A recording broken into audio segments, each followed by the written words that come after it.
What's in a name? In the case of Marion Technical College, formerly known as CTAE, everything is in the name. Being a technical college is really something that's, in my mind, and I think also in our staff and administration's mind, is it's kind of prestigious. The mission that we do at the post-secondary level anyways is collegiate. So it fits what we were already doing. It's just the name really wasn't coinciding with what our mission really was.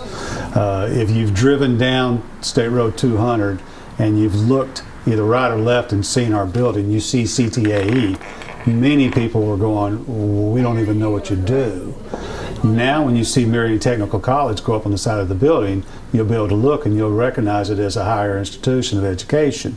You know, in the time of the year, students just graduated high school, they're looking for the next step in their life. We're an option. And always have been, but now we're being viewed a little bit differently just with the name change, which is great. An interesting point with that has been, though, our staff has really kind of taken on that persona too. I mean, you can see chests swelling out, some smiles getting bigger. Not that we didn't ever have customer service before, because we pride ourselves on that. But the fact that we're considered a college now it's a neat thing, and it just fits what we've always been about anyways. Being a technical college, we're looking at ramping up our technical course offerings.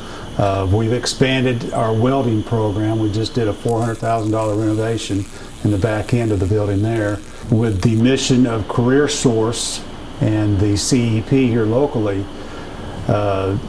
The types of industries that they're bringing into our community is forcing us to look at our manufacturing and logistical offerings, and so we've got that on the horizon with us. So we've had some people contacting us about HVAC programs. So the manufacturing side of it, the information technology side of it, and of course, as always, the health science programs. We just added 2 years ago the practical nursing program. In 2 years' time, it has doubled.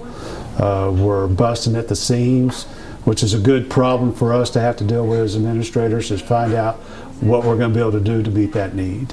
It's all about the student, and that's what our focus should be, and that's what our focus really is. So that's one thing that I want the community to know about and the students to know about. When you walk through our doors, you're not a number, you're not a student ID. Miss Sherry Lou will know your name by the time you graduate from here. If you don't use it, you lose it. That's the point behind Romeo Elementary's Summer Slide Challenge. Started last summer, the challenge looks to keep kids reading so they don't go backwards with their education. We pulled the data from last year, and we did prevent summer slide. With the students that participated, we had 1/3 of our student body join in the summer slide and participate. This year it's going to be even greater, because now they know what the rewards are. And those who didn't participate know what the cost is.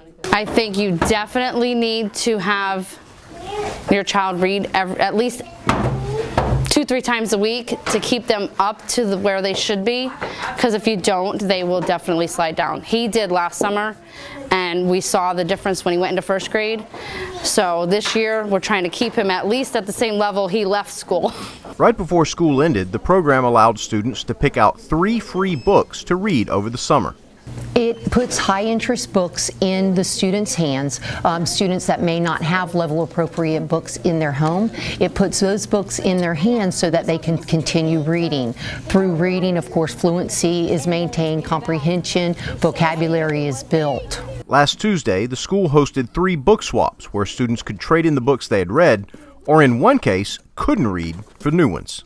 It's to reignite, it's to engage the families again, increase their awareness of how important it is to keep the students reading, and the results if they do not read. And we saw the parent had been a believer. Her child actually fell to a whole grade level last year, from the end of the school year till the beginning. So she was a firm believer this year. It's good because, like, when he was at school, he brought home harder books, like 3rd, 4th grade books, so he couldn't read them.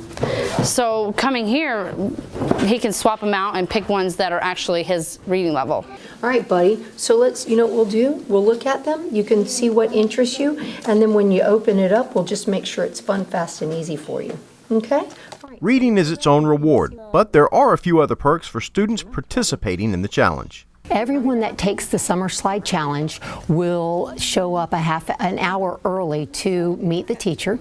They'll get a lanyard that says Very Important Pioneer. They'll have access to a VIP room where they'll have goodies there for them and their families. They will have prizes and get new books. Learning and good nutrition do not end when school lets out. With this in mind, Marion County Public Schools reminds the community it offers nutritious meals so students are fueled to learn and grow in its summer meal program.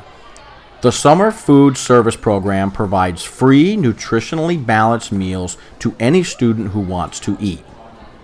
Last year in Marion County, the program served 142,054 meals, a 6% increase over the previous summer. For a list of locations where meals are served, visit marionschools.net. Everybody likes to save money, and here at Marion County Public Schools, we're no different. The Telecommunications Department is undertaking a major upgrade that will save a bundle in the long run. What we're doing here is we're doing a three-phase project of changing over some 16-year-old telephone equipment to some current VoIP technology, voice over IP, and we're doing it in 3 phases. A lot of the advantages of VoIP telephone system is we're going to be able to get save some money, monthly money costs from the old system as far as T1 lines that are going to be discontinued because we're going to utilize the fiber network that we already have in place at each school. First phase of the project, we're going to be replacing about 2,500 handsets, classrooms. That's at 22 schools and 7 ancillary facilities. Phase 2, we're going to be doing 2,150 phones and at 19 schools. And at phase 3, it's going to be a little over 1,000 phones at 10 schools. Hello? Hey, It's working. all right, thank you. Thanks. Bye. The system is going to have a lot more features than the older system. A lot of the schools, teachers in the classroom, their phones had no display, so they didn't know who was calling them. The new phones have a display. Every classroom is going to have a display, and they can also look at call history, who they called, what time a call came in. So there's a lot of benefits of it. It's going to take at least 2 years. It depends on, we have it spaced out in a 3-year project, but there's a good chance that we can finish it in 2 years.